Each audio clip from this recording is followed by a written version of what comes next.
Hello friends, welcome to গল্পের রামধনু। আমি সন্দীপা ফিরে এসেছি ডুঙ্গার দ্বিতীয় পর্ব নিয়ে।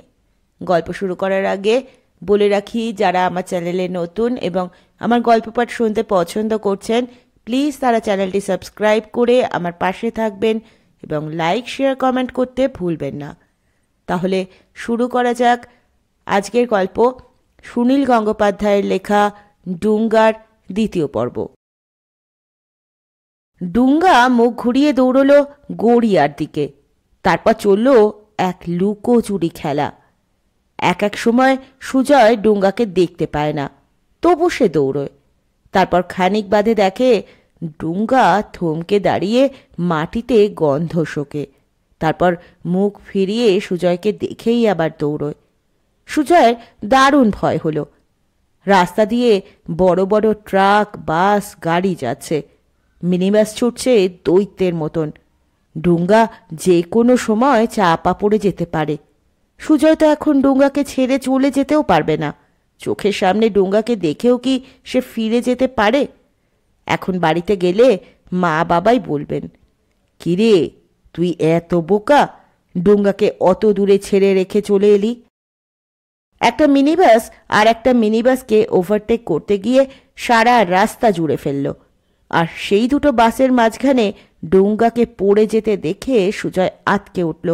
সে চিৎকার করে উঠল, হেই রোককে, রোককে! কিন্তু মিনি বাসের গাক গাক আওয়াজের মধ্যে সুজয়ের চিৎকার শোনাই গেল না।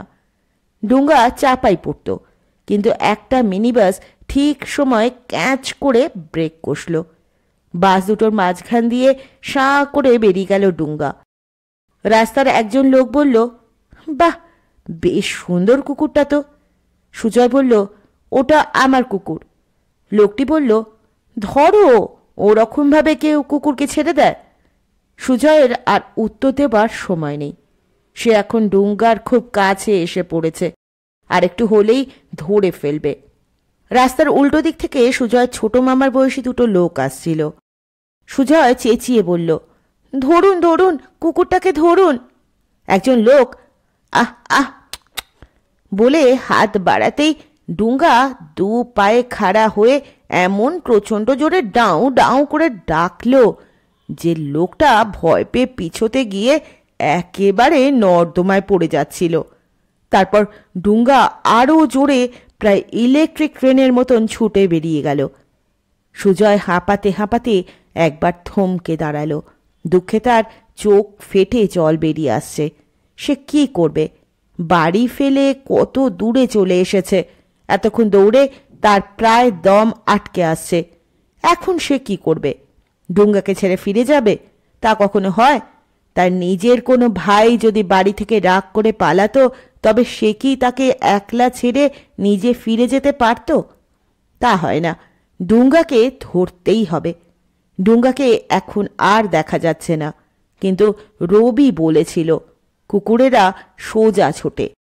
এর মধ্যে ডুঙ্গা ডান দিক বাঁ দিকের কোনো গলির মধ্যে ঢোকেনি। সেরকম কোনো গলিতেও লুকোলে সে আর ডুঙ্গাকে খুঁজেই পেত না। সুজয় আবার ছুটল সামনের দিকে।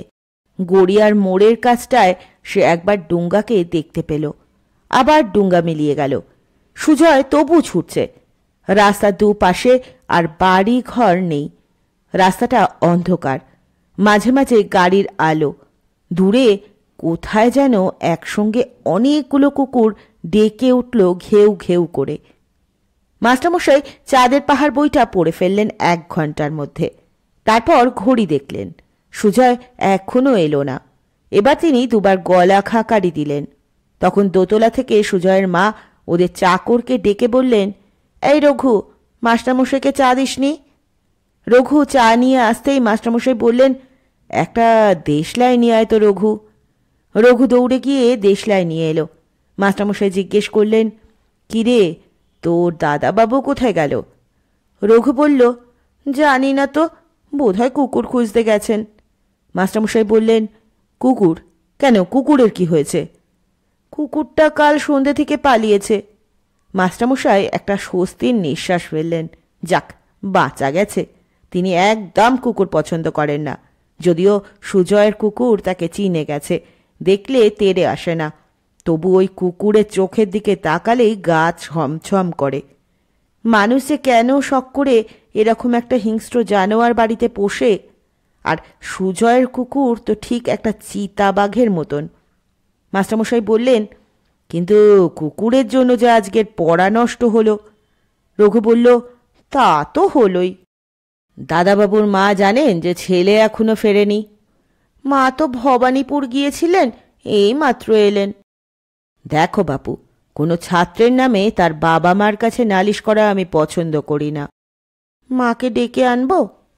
না না না, আমি চলে গেলে তারপর যা বলার তুমি বলবে। আমরা যখন ছোট ছিলাম তখন আমরাও দু একদিন পড়াশোনায় ফাঁকি দিয়েছি। মাস্টার হয়েছি বলে তো আর সেসব কথা ভুলে যেতে পারি না। আপনি আর থাকবেন না? না, এরপর তোমার দাদাবাবু ফিরলেও আর পড়াশোনায় মন থাকবে না। একদিন পড়াশোনা না করলে বিশ্বব্রহ্মাণ্ড উল্টেও যাবে না। সুতরাং আমি চাই, কিন্তু আমি 3 তলা থেকে নামবার সময় যদি তোমার মায়ের সঙ্গে দেখা হয়ে যায় আমার। মায়ের ঘরের দরজা বন্ধ? দরজা বন্ধ? বাহ, তাহলে আমি চাই। শোনো, তোমার মা যদি জিজ্ঞেস করেন মাস্টারমশাই কি রাগ করে চলে গেলেন, তখন তুমি কি বলবে? তুমি বলবে, না না, মাস্টারমশাই হাসি হাসি মুখ করে গেছেন, বুঝলে? আর তোমার দাদাবাবু ফিরে এলে বলবে, কাল এসে 2 দিনের পড়া একসঙ্গে পড়াবো। তারপর মাস্টারমশাই সত্যি হাসি হাসি মুখ করে পা টিপে টিপে নিচে নেমে গেলেন। আজ কুকুরটা নেই বলে তিনি গেটের সামনে হেঁটে গেলেন বেশ সাহসের সঙ্গে। সুজয়ের মা সন্ধেবেলা এক আত্মীয়ের বাড়ি গিয়েছিলেন। ফিরে এসে কিছুক্ষণ একটা মাসিক পত্রিকা পড়লেন।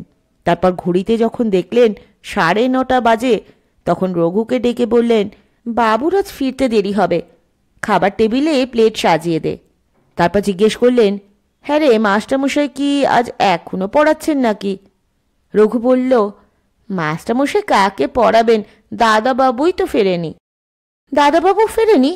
তাহলে অনেকক্ষণ থেকে যে দেখছি 3 তলার ঘরে আলো জ্বলছে। সে তো মাস্টারমশাই নিজেই পড়াশোনা করছিলেন। জয় ফেরেনি সে কথা এতক্ষণ আমাকে বলিসনি কেন? মাস্টারমশাই যে বারণ করলেন বলতে। বারণ করলেন কেন? তা জানি না। মাস্টারমশাই রাগ করেননি, হাসি হাসি মুখ করে চলে গেছেন। কি আবল তাবল বকছিস? জয় এখনো ফেরেনি মানে? এত রাত পর্যন্ত সে কোথায় থাকবে? মায়ের ভুরু কুঁচকে গেল। বাবা ফিরলেন 10:30টায়। শুনেই তিনি মাকে বললেন, আজকাল তুমি ছেলেকে বড্ড বেশি আশ কাড়া দিচ্ছ। দিন দিন কথার অবাধ্য হচ্ছে। এখনো 14 বছর বয়স হয়নি, এর মধ্যেই ছেলে রাত 10:30 পর্যন্ত বাড়ির বাইরে থাকবে। মা বললেন, না না, কুকুর ডুঙ্গা ফেরেনি তো, নিশ্চয়ই তাকে খুঁজতেই। বাবা বললেন, সেই জন্যই তো বারণ করেছিলাম কুকুর পুষতে। কুকুরের জন্য পড়াশোনাও নষ্ট হবে। বাবা তক্ষুনি থানায় ছুটলেন। থানার দারোগাবাবু প্রথমেই জিজ্ঞেস করলেন, ছেলের বয়স কত? পরীক্ষায় ফেল করেছে? কিন্তু এই সময় তো পরীক্ষা টরীক্ষা কিছু নেই। বাবা গম্ভীরভাবে বললেন, ছেলের বয়স 13.5, সে পরীক্ষায় 2nd 3rd হয়। দারোগাবাবু হেসে বললেন, আরে মশাই, ছেলে ফেল করলেও যেমন বাবা মা বকে, তেমনই 2nd 3rd হলেও কেন ফার্স্ট হয়নি সেই জন্য দারুণ বকুনি দেয়। আজকাল এত বাড়াবাড়ি শুরু হয়েছে। বাবা বললেন, না, তাকে বকুনিও দেওয়া হয়নি। তাহলে দেখুন, নিশ্চয়ই কোনো বাজে বন্ধু টন্ধুর পাল্লায় পড়েছে। তাও নয়, আমাদের বাড়ির কুকুর হারিয়ে গেছে, সেটাকে খুঁজতে বেরিয়েছিল। কুকুর খুঁজতে গেছে? তাহলে আর কি করা যাবে? সে কি, কিছুই করার নেই? দেখুন, খুব ছোট ছেলে তো নয় যে রাস্তা হারিয়ে ফেলবে। খুব ছোট ছেলে মেয়ে রাস্তায় হারিয়ে গেলে লোকে থানায় এসে জমা দিয়ে যায়। এত বড় ছেলের আর কি বিপদ হবে? বাড়িতে গিয়ে দেখুন, এতক্ষণে নিশ্চয়ই ফিরে এসেছে। যদি না ফেরে? তাহলে কাল কাগজে বিজ্ঞাপন দেবেন, খোকা ফিরিয়া এসো, মা শয্যাশায়ী, টাকার দরকার থাকিলে জানাও, পাঠাইব। দেখবেন তাতেই ফিরে আসবে ঠিক। বাবা উঠে দাঁড়াতেই দারোগাবাবু বললেন, বেশি চিন্তা করবেন না, আজকালকার ছেলেরা সহজে হারায় না, খুব চালু হয়। আমাদের দিক থেকে যা যা ব্যবস্থা করবার করব। বসুন, আপনার সামনেই ব্যবস্থা করছি।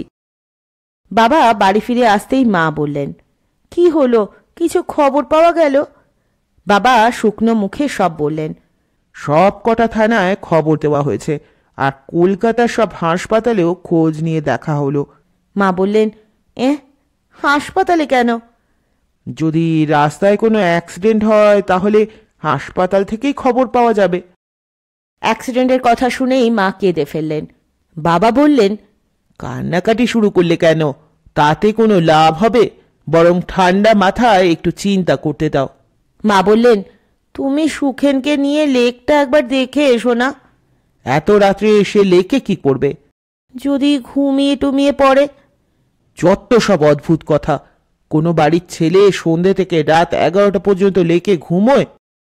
বাবার হারুমামা ফিরলেন 12:20 উনি কলকাতার পথঘাট ভালো চেনেন না। বরানগরে একজন লোকের সঙ্গে দেখা করবেন বলে সুজয়ের সর্দি ঝর্ণাকে নিয়ে গিয়েছিলেন সঙ্গে। ফেরার পথে একটা থিয়েটার দেখে এলেন। বাড়িতে তখন মা দু হাতে মুখ ঢেকে নিঝুম হয়ে বসে আছেন।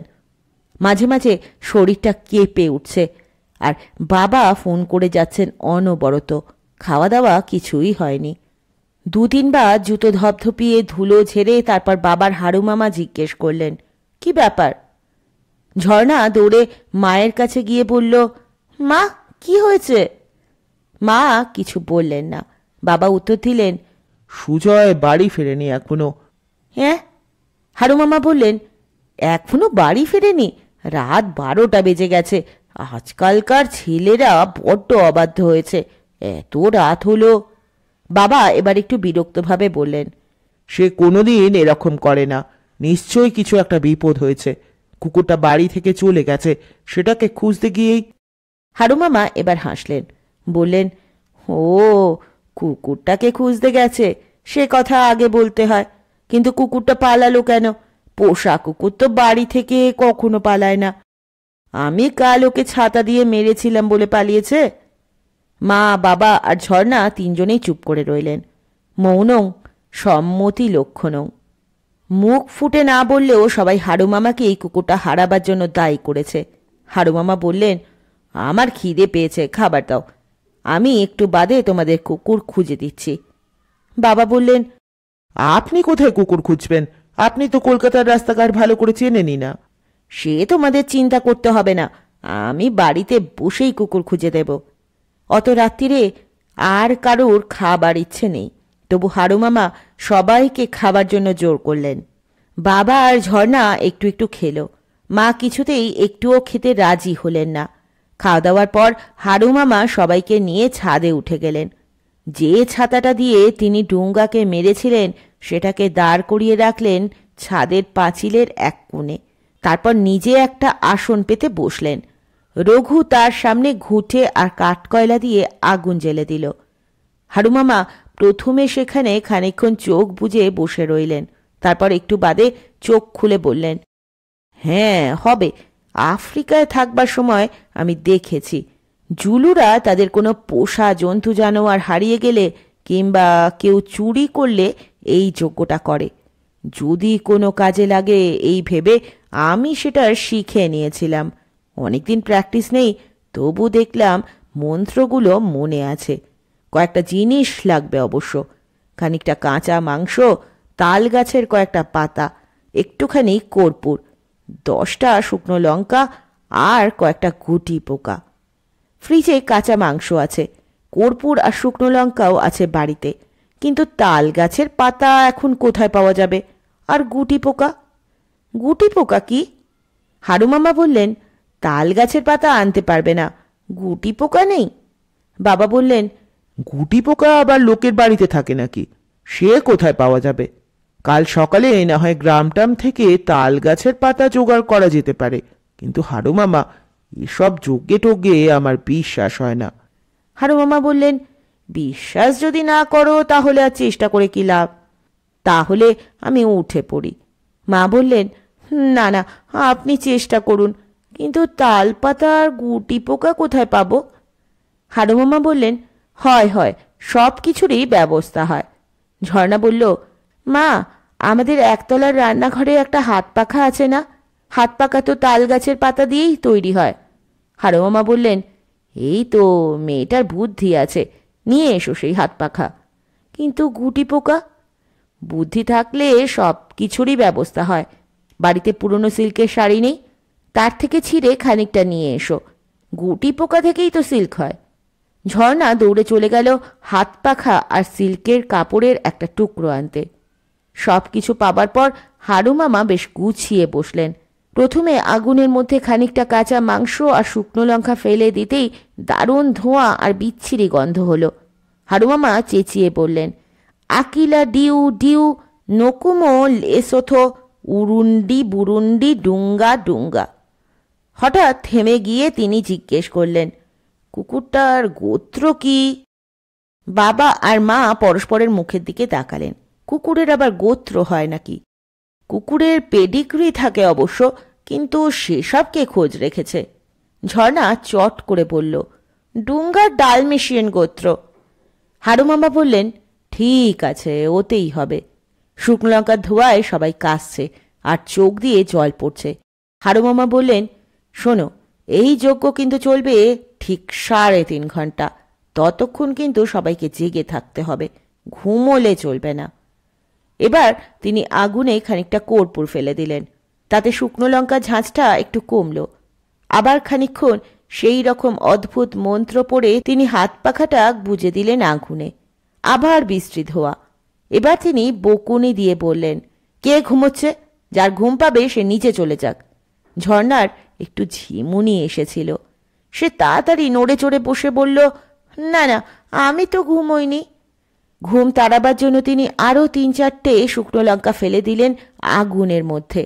আবার মন্ত্র পড়লেন, আটালি কাটাঙ্গা কি কুইট বাসাঙ্কুশু লুবুম্বাসী বাসাকো বোটসোয়ানা লুসাকা ডুঙ্গা ডালমেশিয়ান। বাবা আস্তে আস্তে বললেন, এ কেমন মন্ত্র? এ তো মনে হচ্ছে কয়েকটা দেশের নাম। হাড়ুমামা ধমক দিয়ে উঠলেন, চুপ, মাঝখানে কেউ কথা বলবে না। হাড়ুমামা বলেছিলেন 3.5 ঘন্টা যজ্ঞ চলবে, কিন্তু তখনও 1 ঘন্টাও হয়নি। এমন সময় নিচে গেটের কাছে ডাউ ডাউ করে আওয়াজ হলো। ঝর্ণা সঙ্গে সঙ্গে বলে উঠল, ওই তো। কারুর সন্দেহ রইল না যে ওটা ডুঙ্গারই ডাক। সবাই হুড়োহুড়ি করে নেমে এলো নিচে। সত্যি তো, বন্ধ গেটের বাইরে দাঁড়িয়ে আছে ডুঙ্গা। সে প্রচণ্ড জোরে জোরে ডাকছে।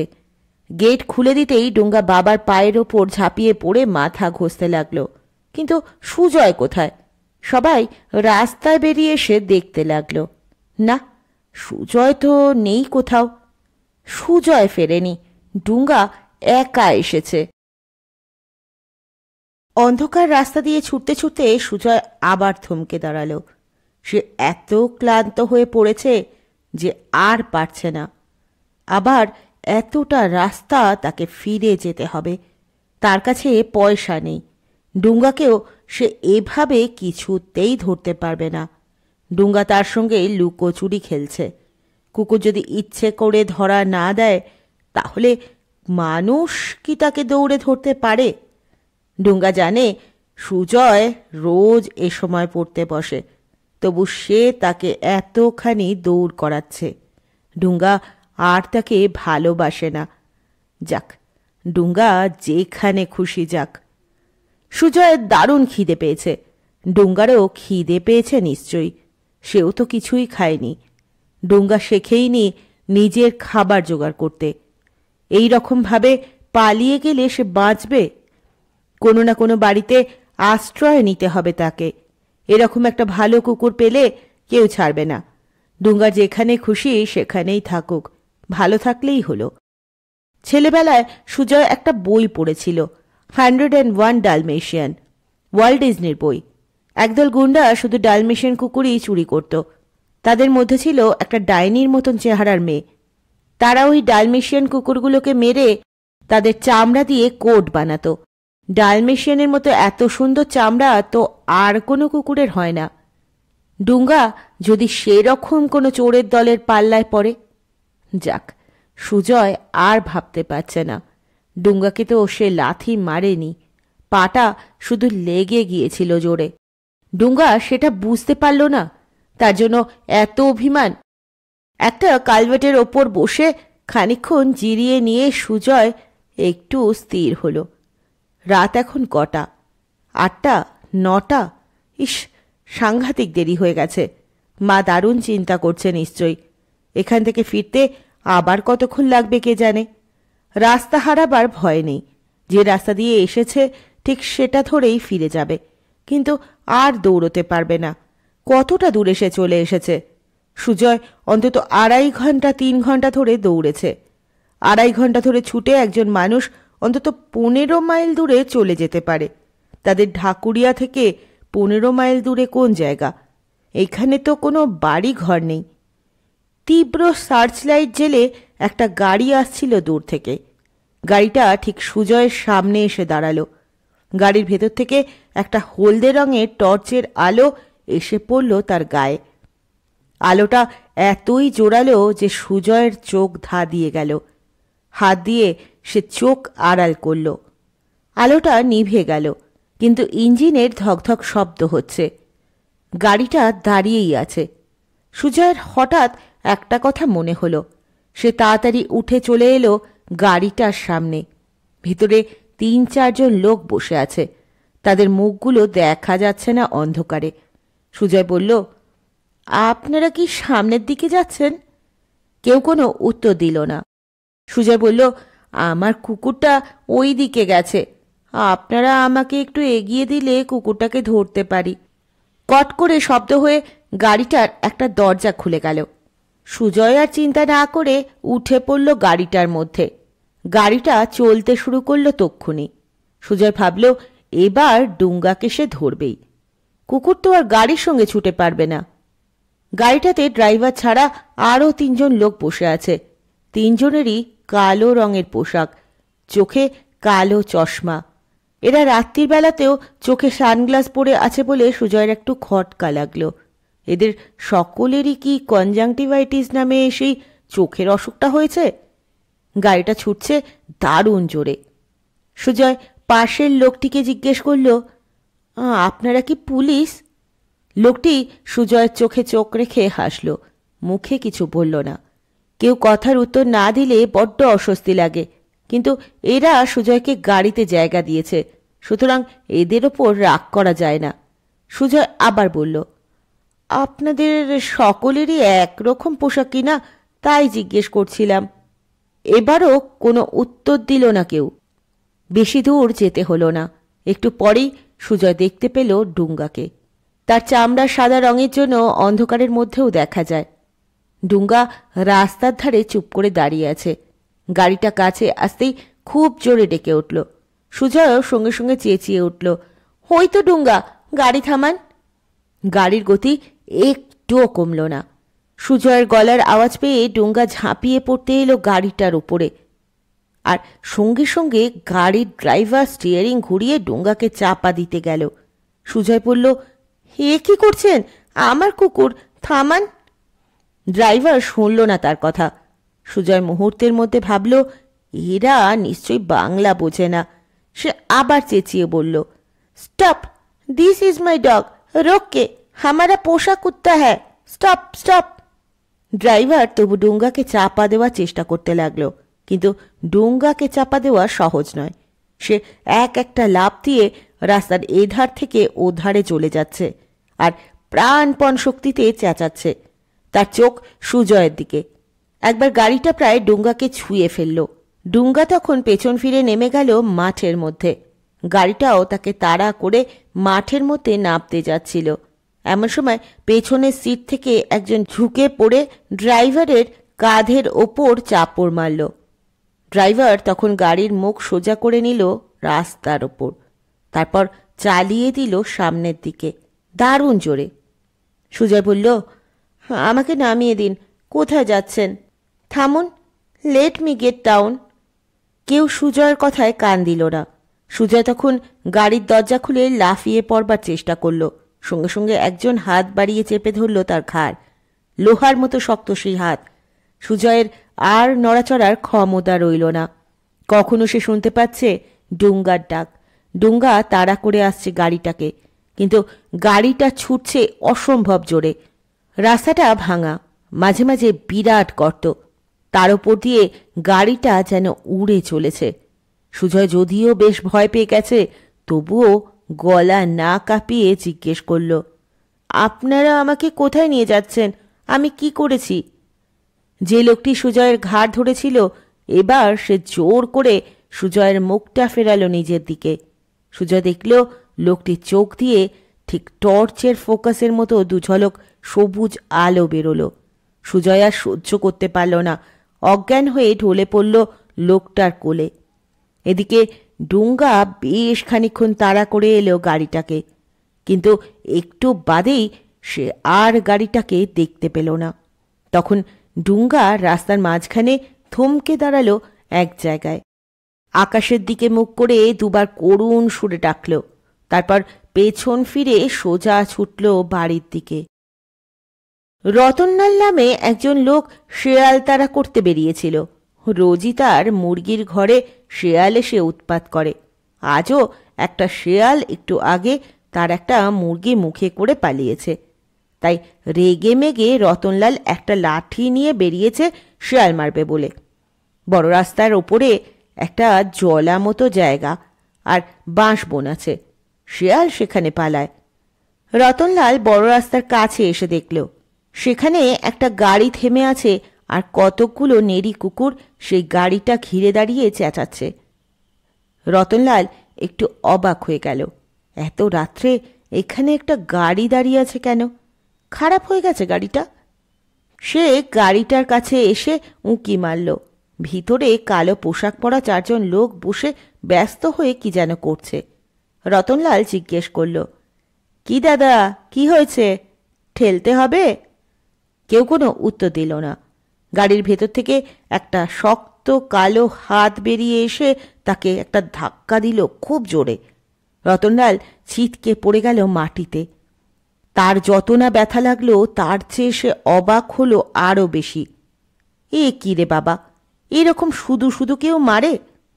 রতনলাল বেশ সাহসী লোক, গায়েও জোর আছে। মাটি থেকে উঠে লাঠিখানা বাগিয়ে ধরে আবার এগিয়ে গেল। কড়া গলায় জিজ্ঞেস করল, আমায় মারলেন কেন? এ কি মামদোবাজি নাকি আমাদের গায়ের মধ্যে এসে? রতনলালের কথা মাঝপথে থেমে গেল। গাড়ির একটা লোক দরজা খুলে বেরিয়ে রতনলালের ঘাড়টা চেপে ধরল, তারপর থেকে শূন্যে তুলে ছুঁড়ে ফেলে দিল অনেক দূরে। রতনলাল এবার ভয় পেয়ে গেল সাংঘাতিক। মাঠের মধ্যে কাদার মধ্যে পড়েছে বলে তার হাত পা ভাঙেনি। সে কোনো রকমে উঠেই বাবারে, মারে, মেরে ফেললে রে বলে চিৎকার করে দৌড়লো বাড়ির দিকে। গাড়ির লোকগুলো এসব কিছু গ্রাহ্য করল না। তাদের একজন কোলের ওপর শুইয়ে নিয়েছে সুজয়কে, একজন একটা হলদে আলোর টর্চ জ্বেলে রেখেছে, আর একজন গাড়ির সামনে থেকে বার করল একটা করাতের মতন ছোট যন্ত্র। সেটা সুজয়ের গলার কাছে এনে ধরলেই ইলেকট্রিক যন্ত্রের মতন সেটা থেকে খড় খড় আওয়াজ বেরোতে লাগলো। তারপর মাখনের মধ্যে যেমন খুব সহজেই ছুরি ডুবে যায় সেই রকমভাবে ওই করাতটা কেটে ফেলল সুজয়ের গলা। তার কাটা মুন্ডুটা রাখা হলো সিটের ওপর। খুব বেশি রক্ত বেরোলো না, কারণ গলাটা কাটার পরই একজন দুদিকে লাগিয়ে দিল খানিকটা মলম, তাতে রক্ত বন্ধ হয়ে গেল সঙ্গে সঙ্গে। এরপর করাত দিয়ে তারা সুজয়ের দুটো হাত আর দুটো পাও কেটে ফেলল খুব তাড়াতাড়ি। সেগুলো রেখে দিল সিটের ওপরে। তারপর শুধু সুজয়ের ধরটা উঁচু করে তুলে ধরল। একজন ছিঁড়ে ফেলতে লাগলো সুজয়ের বুকের কাছে জামা, আর যে লোকটার হাতে করাত ছিল সেটা রেখে দিয়ে আর একটা লম্বা তুরপুনের মতো যন্ত্র বার করল। এই সময় একটা হৈ হৈ শব্দ শোনা গেল দূরে। রতনলাল গ্রাম থেকে লোকজন জুটিয়ে তাড়া করে আসছে, প্রায় ৩০-৪০ জন লোক। গাড়ির লোক চারটে নিজেদের মধ্যে চোকাচুকি করল একবার। তারা খুব বিরক্ত হয়েছে, যেন তারা খুব একটা দরকারি অপারেশন করছিল এমন সময় একটা বাধা পড়েছে। তখন একজন ঝুঁকে ড্রাইভারের গায়ে চাপড় মারতেই ড্রাইভার চালিয়ে দিল গাড়িটা। সামনে কয়েকটা নেড়ি কুত্তা তখন চেঁচাচ্ছিল, ড্রাইভার গ্রাহ্যও করল না। তাদের ওপর দিয়েই চালিয়ে দিল গাড়ি। দুটো কুকুর চাপা পড়ে মরল। 1 মিনিটের মধ্যে গাড়িটা চলে গেল অনেক দূরে। যতক্ষণ গাড়িটা চলতে লাগলো ততক্ষণ গাড়ির লোকগুলো সুজয়ের কাটা হাত পা তুলে নিয়ে দেখতে লাগলো খুব মনোযোগ দিয়ে। সুজয়ের বাঁ হাতের মাঝের আঙুলে একটা পলার আংটি ছিল, সেটা টেনে টেনে চাপ দিতেই মট করে ভেঙে গেল সোনাটা, আর পলাটা খসে পড়ল। লোকটা সেই পলাটা টুপ করে মুখে পুড়ে দিয়ে চুষতে লাগলো লজেন্সের মতন।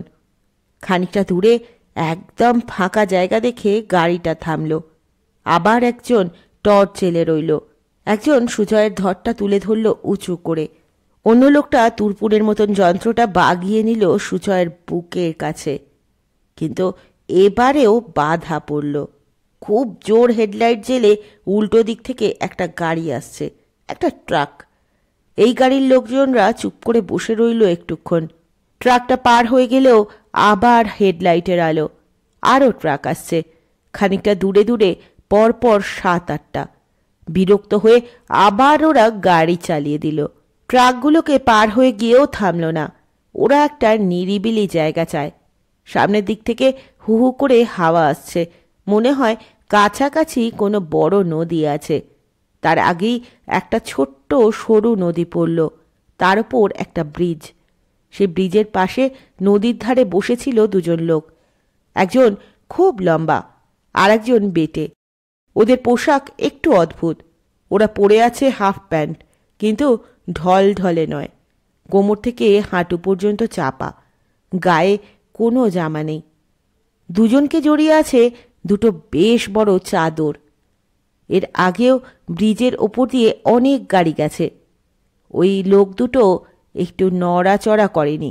কিন্তু এবার ওই কালো গাড়িটা আসতেই লোক দুটি চট করে উঠে দাঁড়ালো, সোজা চলে এলো রাস্তার মাঝখানে। গাড়িটা যেরকম জোরে ছুটে আসছে তাতে ওদের ঠিক ধাক্কা মেরে দেবে। কালো গাড়ির ড্রাইভার ওদের দেখেও গাড়ি থামাবার চেষ্টা করল না, সরাসরি ওদের ওপর দিয়ে গাড়িটা চালিয়ে দিল। তখন একটা অবিশ্বাস্য কাণ্ড হলো। অত জোরে ছুটে আসা গাড়ির ধাক্কা খেয়েও লোক দুটো একটুও টলল না, বরং গাড়িটাই প্রায় উল্টে যাচ্ছিল। কোনো ক্রমে গাড়িটা সোজা হতেই এবার যেন ভয় পেয়ে গাড়ির ড্রাইভার লোক দুটোকে পাশ কাটিয়ে চেষ্টা করলো পালাবার, কিন্তু পারল না। লম্বা লোকটা আর একটা যাচ্ছে তাই কাণ্ড করল। সে গাড়িটা উঁচু করে তুলে ঘোরাতে লাগলো মাথার ওপর। গাড়িটার দরজাগুলো সব খুলে গেল, আর তার থেকে টুপটুপ করে ইঁদুরের মতো খসে পড়ল সেই কালো পোশাক পরা লোকগুলো। তারা এদিক ওদিক দৌড়ে পালাতে লাগলো। বেটে লোকটি তাড়া করে গেল তাদের ধরতে। লম্বা লোকটি গাড়িটা আবার নামিয়ে আনতেই সুজয়ের মুন্ডুটা গাড়ি থেকে পড়ে গিয়ে ঠিক একটা বলের মতন গড়াতে লাগলো রাস্তার ওপর। লম্বা লোকটা সেটা দেখতে পেয়েই শীষ দিয়ে উঠল জোরে। তারপর গাড়িটাকে খেলনার মতন ছুঁড়ে দিয়ে সুজয়ের মুন্ডুটা তুলে নিল রাস্তা থেকে। বেটে লোকটি কালো পোশাক পরা লোকগুলোকে তাড়া করে গিয়েছিল। সেই লোকগুলো ঝপাঝপ নেমে পড়ল জলের মধ্যে, ডুব দিয়ে অদৃশ্য হয়ে গেল। বেটে লোকটিও জলে নামতে যাচ্ছিল, থমকে গেল লম্বা লোকটির শীষ শুনে। ফিরে এলো তার কাছে। লম্বা লোকটি তখন সুজয়ের হাত পাগুলো খুঁজছে। বেটে লোকটি এসে সুজয়ের মুন্ডুটা দেখেই অন্যরকম ভাষায় কি যেন বলল। লম্বা লোকটিও উত্তর দিল সেই ভাষায়। সুজয়ের দুটো পা আর ডান হাতটা পাওয়া গেছে, কিন্তু বাঁ হাতটা আর পাওয়া যাচ্ছে না কিছুতেই। দুজনেই এদিক ওদিক খুঁজতে লাগলো। অন্ধকারের মধ্যেও ওদের দেখবার কোনো অসুবিধা হয় না। অনেক খোঁজাখুঁজি করে দেখা গেল ভাঙা গাড়িটার মধ্যে স্টিয়ারিংয়ের নিচে সুজয়ের বাঁ হাতটা আটকে আছে।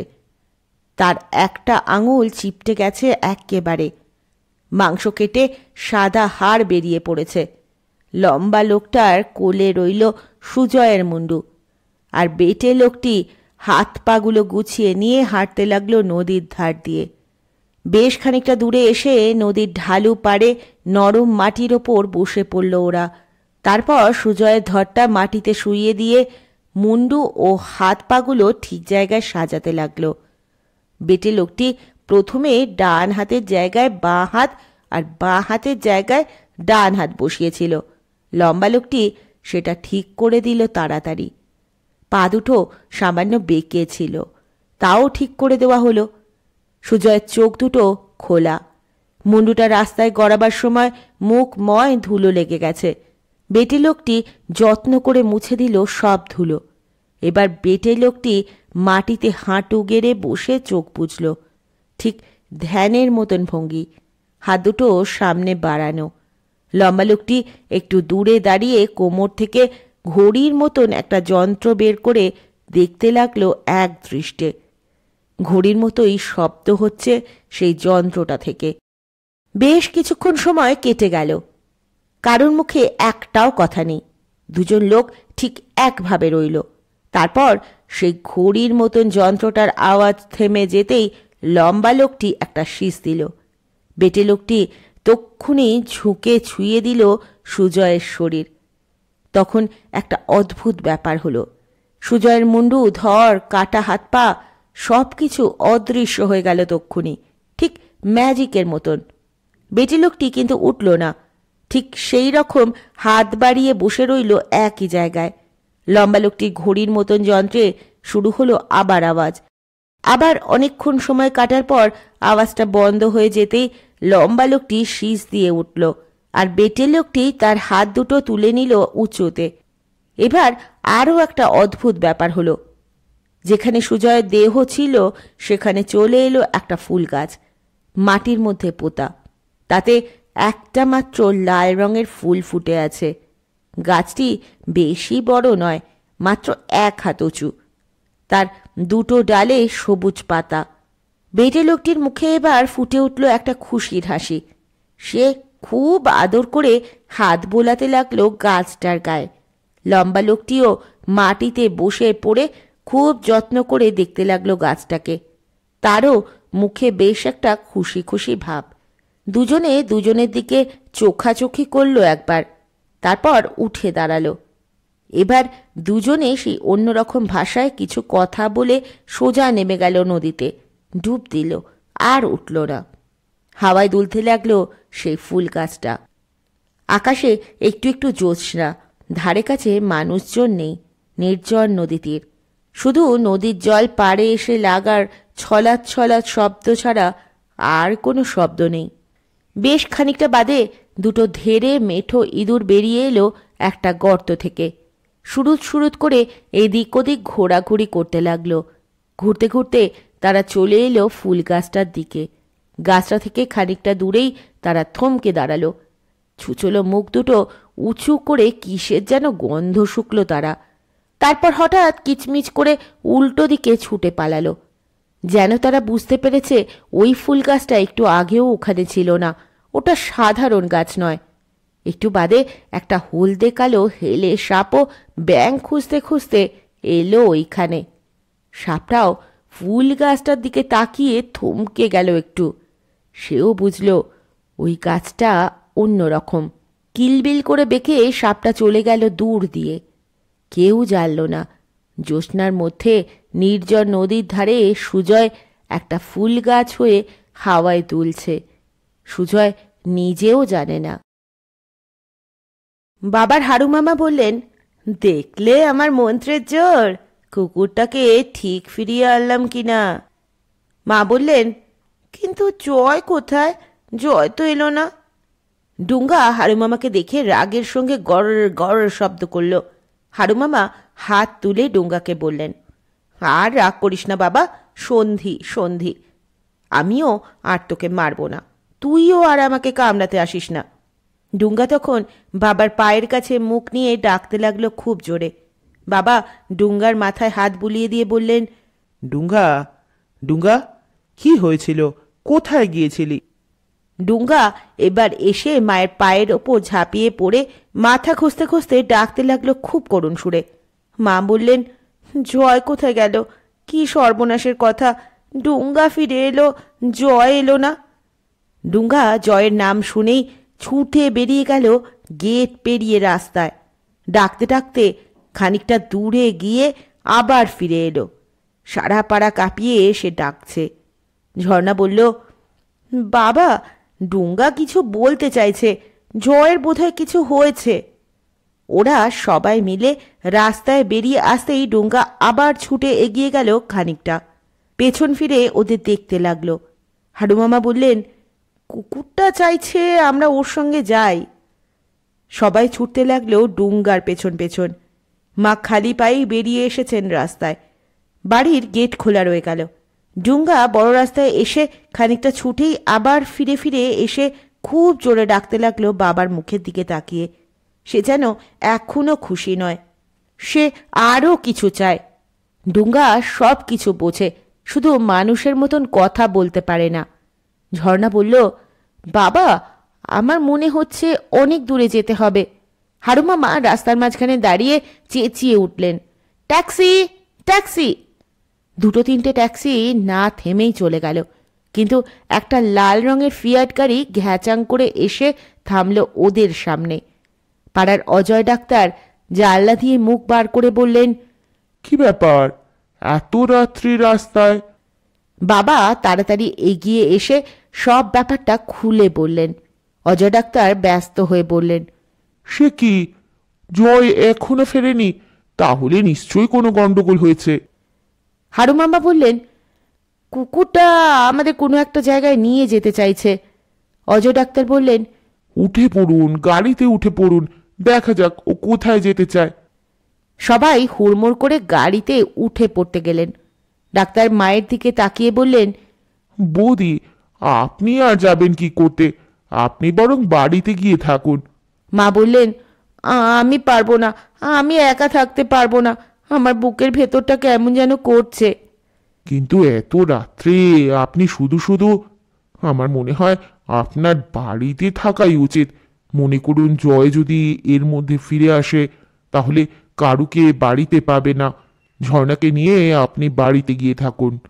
ঝর্ণা বলল, না আমি যাব, আমি বাড়িতে থাকবো না। বাবা তখন তার হাড়ু মামাকে বললেন, আপনি তাহলে বরং গিয়ে। হাড়ু মামা বললেন, না না আমাকে তো যেতেই হবে।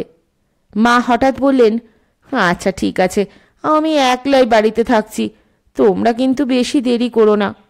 এইসব কথাবার্তা যতক্ষণ চলছে ততক্ষণ ডুঙ্গা প্রাণপণে ডেকে চলেছে।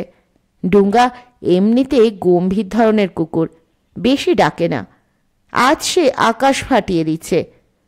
মাকে বাড়ির কাছে পৌঁছে দিয়ে এসে বাবা উঠে পড়লেন গাড়িতে। তারপর বললেন, ডুঙ্গাকেও তুলে নি নাকি? হাড়ুমামা বললেন, তা না হলে রাস্তা চেনাবে কে? ডুঙ্গা রাস্তা দেখালে তবে তো আমরা পেছন পেছন যাব। তাই হলো। গাড়িটা স্টার্ট দিতেই ডুঙ্গা ছুটল সামনের দিকে।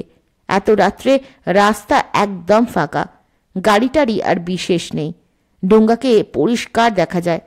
হাড়ুমামা একটু বাদে বললেন, কুকুরটা যদি কোনো গুন্ডা ফুন্ডার আড্ডায় নিয়ে যায় আমাদের সঙ্গে তো কোনো অস্ত্র নেই, পুলিশকে একটা খবর দিলে হতো না? বাবা বললেন, তার আর সময় নেই, দেখাই যাক না আগে কি হয়। ডাক্তার হাড়ুমামার দিকে তাকিয়ে একটুখানি হেসে জিজ্ঞেস করলেন, আপনার তাহলে জলাতঙ্ক রোগ হয়নি শেষ পর্যন্ত? খুব কুকুর ভয় পান তাই না? হাড়ুমামা এক গাল হেসে বললেন, না না, আসলে আমি একটুও ভয় পাইনি। তবে কুকুররা যে গায়ে উঠে পড়ে কিংবা পা চাটে ওটা পছন্দ করি না। কুকুরের কামড়ানো তো একদমই পছন্দ করি না। ওরা দূরে দূরে থাকলেই ভালো লাগে। গাড়ি পেরিয়ে গেল গড়িয়ার মোড়। ঝর্ণা বলল, বাবা জয় এত দূরে নিজে নিজে আসবে কেন বলো তো? বাবা বললেন, কিছুই তো বুঝতে পারছি না। হাড়ুমামা বললেন, ট্রেনিং পাওয়া কুকুর ঠিক গন্ধ শুকে শুকে মানুষ খুঁজে বের করে। এই কুকুরটা তো ট্রেনিং নেই কিছু, আমাদের শুধু শুধু ঘোরাচ্ছে না তো। ঝর্ণা বলল, আমি ঠিক বুঝতে পেরেছি, ডুঙ্গা আমাদের জয়ের কাছেই নিয়ে যেতে চাইছে। হাড়ুমামা বলল, কি জানি বাবা, কুকুর পাগলা হয়ে গেলে অনেক সময় উল্টো পাল্টা কাজ করে। ঝর্ণা বলল, ডুঙ্গা মোটেই পাগল না। ডুঙ্গা ছুটছে তো ছুটছেই, সে কত দূরে যাবে কে জানে। ডাক্তার বললেন, এ একটা মুশকিল, আমার গাড়িতে বেশি তেল নেই, এত রাত্রে তো কোথাও তেল পাওয়া যাবে না। হাড়ুমামা বললেন, এই রে, মাঝ রাস্তায় যদি গাড়ি থেমে যায়, রাস্তার মাঝখানে এই ধ্যারধারা গোবিন্দপুরে, আমরা তখন কি করব? ডাক্তার বললেন, যা পেট্রোল আছে তাতে আরো 10-15 মাইল চলে যাবে, দেখা যাক কি হয়। এবার দেখা গেল এক জায়গায় রাস্তার মাঝখানে অনেক লোক দাঁড়িয়ে চেঁচামেচি করছে। গাড়িটাকে দেখে তারা রাস্তা আটকে দাঁড়ালো। সকলে একসঙ্গে এমনভাবে কথা বলতে লাগলো যে কিছুই বোঝা গেল না। হারুমামা ডাক্তারবাবুর গায়ের ওপর ঝুঁকে পড়ে গাড়ির হর্নটা খুব জোরে চেপে ধরলেন। তাতে এত কানে তালা লাগানো শব্দ বেরোলো যে সবাই হঠাৎ চুপ করে গেল। তখন হারুমামা বললেন, এক এক করে কথা বলতে জানো না? এবারেও ভিড়ের মধ্যে 4-5 জন লোক একসঙ্গে চেঁচিয়ে বলল, আমি বলছি। হারুমামা জানলা দিয়ে হাত বাড়িয়ে খপ করে একজনকে চেপে ধরে বললেন, শুধু এর কাছ থেকে শুনবো, আর সবাই চুপ। তখন সেই লোকটি বলল, গাড়িওয়ালা লোকেরা খুব পাজি হয়, তারা গ্রামের লোকেদের মানুষ বলেই মনে করে না। খানিকক্ষণ আগে একটা গাড়ি এখানে দাঁড়িয়েছিল, সেই গাড়ির লোকেরা শুধু শুধু একজন লোককে মেরেছে। বাবা গাড়ি থেকে নেমে পড়ে হাত জোড় করে বললেন, দেখুন, আমরা তো কারুকে মারিনি, তাহলে আমাদের আটকাচ্ছেন কেন? আমাদের খুব জরুরি কাজ আছে। লোকেরা বলল, দেখুন আমাদের একজন লোককে কেমনভাবে মেরেছে, মুখ দিয়ে রক্ত বমি করছে অনবরত। রাস্তার পাশে মুখ নিচু করে বসে আছে রতনলাল। কালো গাড়ির লোকগুলো যখন তাকে ছুঁড়ে ফেলে দিয়েছিল তখন সে কিছু টের পায়নি, কিন্তু এখন তার বুকে খুব ব্যথা আর ভলকে ভলকে রক্ত বেরোচ্ছে মুখ দিয়ে। গ্রামের লোকেরা বলল, ওই গাড়ি করে রতনলালকে এক্ষুনি হাসপাতালে পৌঁছে দিতে হবে। হারুমামা বললেন, হাসপাতালে যাওয়ার দরকার কি? আমাদের সঙ্গেই তো ডাক্তার রয়েছে। কোথায় ডাক্তার? কে ডাক্তার? অজয় ডাক্তারকে স্টেথোস্কোপ তুলে দেখিয়ে প্রমাণ করতে হলো যে সত্যিই তিনি ডাক্তার। তিনি ওষুধের ব্যাগ নিয়ে গাড়ি থেকে নেমে এলেন। এদিকে গাড়িটা থেমে গেছে বলে ডুঙ্গা পাগলের মতন চেঁচাচ্ছে। সে 1 মিনিট দেরি সহ্য করতে পারছে না। সে ভিড়ের লোকগুলোকে কামড়াতে যাচ্ছে। লোকগুলো লাঠি নিয়ে তাড়া করল ডুঙ্গাকে। ঝর্ণা তখন দৌড়ে গাড়ি থেকে নেমে গিয়ে ডুঙ্গাকে আড়াল করে দাঁড়ালো। অজয় ডাক্তার রতনকে পরীক্ষা করে বিশেষ কিছুই বুঝতে পারলেন না। তিনি বমি বন্ধ হওয়ার ওষুধ দিলেন। বাবা পাশে দাঁড়িয়ে বললেন, ওকে আমরা হাসপাতালে নিশ্চয়ই পৌঁছে দিতাম, কিন্তু আমাদের খুব জরুরি কাজ আছে। আমরা একটা ছেলেকে খুঁজতে বেরিয়েছি। রতনলাল জিজ্ঞেস করল, কত বড় ছেলে? এই 13-14 বছর। এই গাড়িতে ছিল, আমি দেখেছি। একটা ছেলে, খুব সম্ভবত অজ্ঞান। অজ্ঞান? হ্যাঁ, কালো রঙের গাড়ি, 4টে কালো পোশাক পরা লোক। বাবা ডাক্তারের হাতটা চেপে ধরে বললেন, শিগগির চলো। আবার সবাই হুড়মুড় করে গাড়িতে উঠে পড়লেন। ডুঙ্গা আবার ছুটল। বাবার মুখটা শুকিয়ে গেছে। এতক্ষণ তিনি সুজয়ের কোনো বিপদের কথা ঠিক বিশ্বাস করতে পারছিলেন না, কিন্তু এবার তো মনে হচ্ছে সাংঘাতিক কিছু একটা হয়েছে। 4 জন গুন্ডা। আরও খানিকটা দূর যাওয়ার পর হঠাৎ গাড়ির গতি কমে এলো। ডাক্তার বললেন, যা। হারুমামা জিজ্ঞেস করলেন, কি পেট্রোল ফুরিয়ে গেল? এত তাড়াতাড়ি তো ফুরোবার কথা নয়, তবে অনেক সময় তেল কমে গেলে নিচের ময়লা উঠে আসে। এখন কি হবে? একটু ঠেললে চলতে পারে। হারুমামা বললেন, এত রাত্রে গাড়ি ঠেলতে হবে? হা ভগবান! গাড়িটা সত্যি একদম থেমে গেল। নেমে পড়লেন সবাই। ডাক্তার গাড়ির বনেট খুলে খুটখাট করতে লাগলেন। হঠাৎ ঝর্ণা বলল, ওই তো একটা গাড়ি। উমা, গাড়িটা উল্টে গেছে। সবাই তক্ষুনি ছুটলেন সেই গাড়িটার দিকে। ডুঙ্গা ঝাঁপিয়ে পড়েছে গাড়িটার ওপর। দারুণ রাগে গজরাচ্ছে। রাস্তার পাশে একদম উল্টে পড়ে আছে গাড়িটা। সামনেই ব্রিজ। গাড়ির ভেতরে উকি ঝুঁকি মেরে দেখা হলো, ভেতরে কেউ নেই। ডুঙ্গা লাফিয়ে ঢুকে গেল গাড়িটার মধ্যে, কামড়ে যেন সিটগুলো সব ছিঁড়ে ফেলবে। তারপর আবার এক লাফে বেরিয়ে এসে নদীর ধার দিয়ে ছুটতে লাগলো। ডুঙ্গা যেখানে গিয়ে থামল সেখানে কিন্তু ফুল গাছটা নেই। মাটিতে খানিকটা গর্ত করা। ডুঙ্গা সেখানে এসে পা দিয়ে মাটি আঁচড়াতে লাগলো। সে ভীষণ ছটপট করছে। ডুঙ্গার পেছন পেছন সবাই এসেছিল, কেউ কিছুই বুঝতে পারল না। বাবা বললেন, ডুঙ্গা কোথায় আমাদের নিয়ে এলো? এখানে কি মাটির তলায় কিছু পোতা আছে নাকি? ডাক্তার বললেন, ওই সামান্য একটা গর্ত ছাড়া মাটি তো একদম প্লেন, খোঁড়াখুঁড়ি কোনো চিহ্ন নেই তো। ঝর্ণা বলল, ওখান দিয়ে বোধহয় ওরা জলে নেমে গেছে, জলে নামলে তো আর কুকুররা গন্ধ পায় না। ডাক্তার বললেন, কাছেই ব্রিজ রয়েছে, শুধু শুধু জলে নামবে কেন এত রাত্রিরে? যদি জয়কে ওরা জলে ফেলে দেয়? জয় তো সাঁতার জানে। কিন্তু গ্রামের লোকেরা যে বলল জয় তখন অজ্ঞান ছিল। হারুমামা বললেন, ওরা যে জয়কেই দেখেছে তার কি কোনো ঠিক আছে? অন্য কোনো ছেলেকেও দেখতে পারে। তাছাড়া একটা বাচ্চা ছেলেকে শুধু শুধু লোকেরা জলে ফেলে দেবে কেন? ওর কাছে কি কোনো দামি জিনিস ছিল? না, তা ছিল না অবশ্য।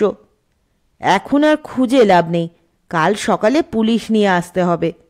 কিন্তু গাড়িটা এখন চলবে কিনা কে জানে।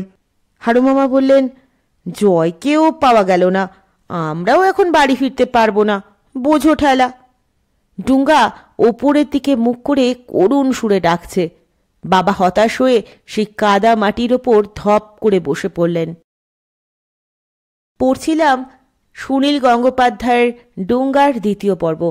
খুব তাড়াতাড়ি ফিরব তৃতীয় পর্ব নিয়ে। ততক্ষণ পর্যন্ত সকলে ভালো থাকবেন, সুস্থ থাকবেন, পাশে থাকবেন। নমস্কার।